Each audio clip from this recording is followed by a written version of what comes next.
Retirement planning sounds simple. Knowing your desired lifestyle, determining how much money you need per month to sustain that chosen lifestyle, and laying down the groundwork so that effortless ang iyong retirement. Sounds too good to be true, di ba? But it is possible. It's just that many commit these common mistakes. That's why retirement doesn't become reality. Yo, what's up? This is Jemang, your logical and easy to understand numbers guy. And today we're diving into a topic that can make or break your retirement dreams. I'll be sharing 5 costly mistakes you must avoid in your retirement planning journey so it becomes effortless and possible to do. Stick around till the end because I'll also give you practical tips on how to steer clear of these pitfalls. By the time we're done, you'll feel more confident about securing your financial future. Planning for retirement isn't just about saving money. It's about ensuring you can live comfortably and enjoy life without financial stress.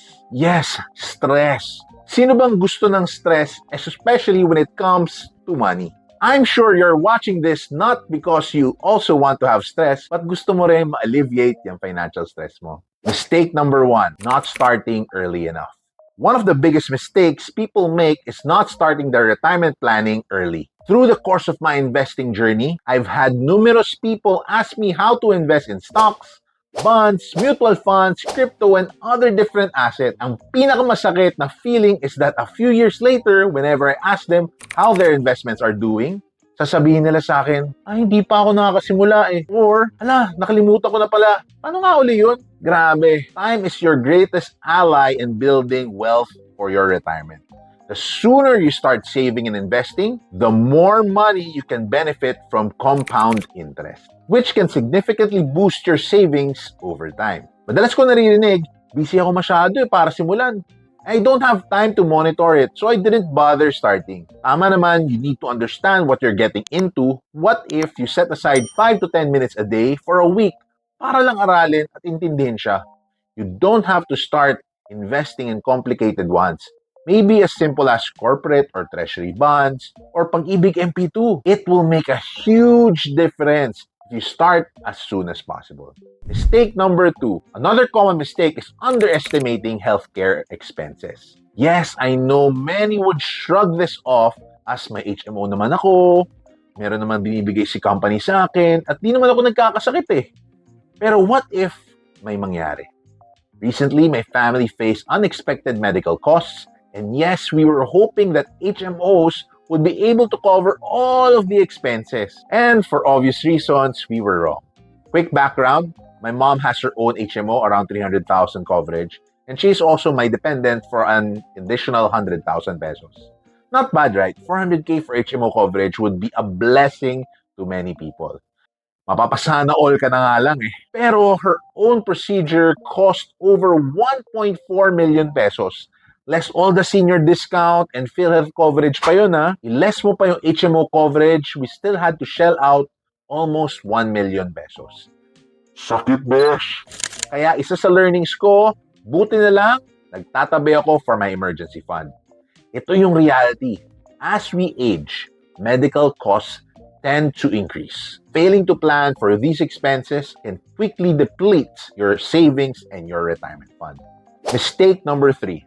Relying solely on Social Security. Depending solely on Social Security or similar systems may not provide enough income for a comfortable retirement.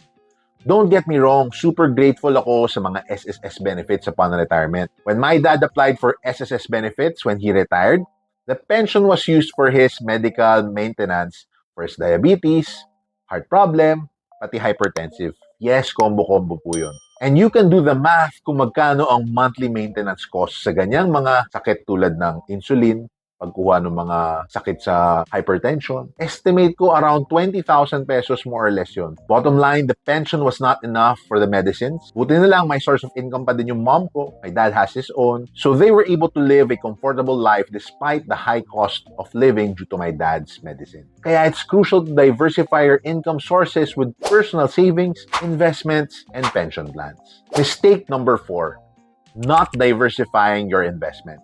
Putting all your investments in one type of investment is risky. Yes, it's invigorating to invest kasi high risk, high return. Kaso, iba kasi yung rush kapag nakakatama ka ng investment at bigla nagdodoble or nagtitriple yung mga investments mo. Yes, remember the crypto euphoria? Many earned a lot, but many got burned as well. Kasi nga, nag-all-in sila sa isang type of asset at yung iba naubusan ng funds. Diversifying your portfolio across different asset classes such as stocks, bonds, and real estate can help you spread the risk and improve your chances of long-term financial success.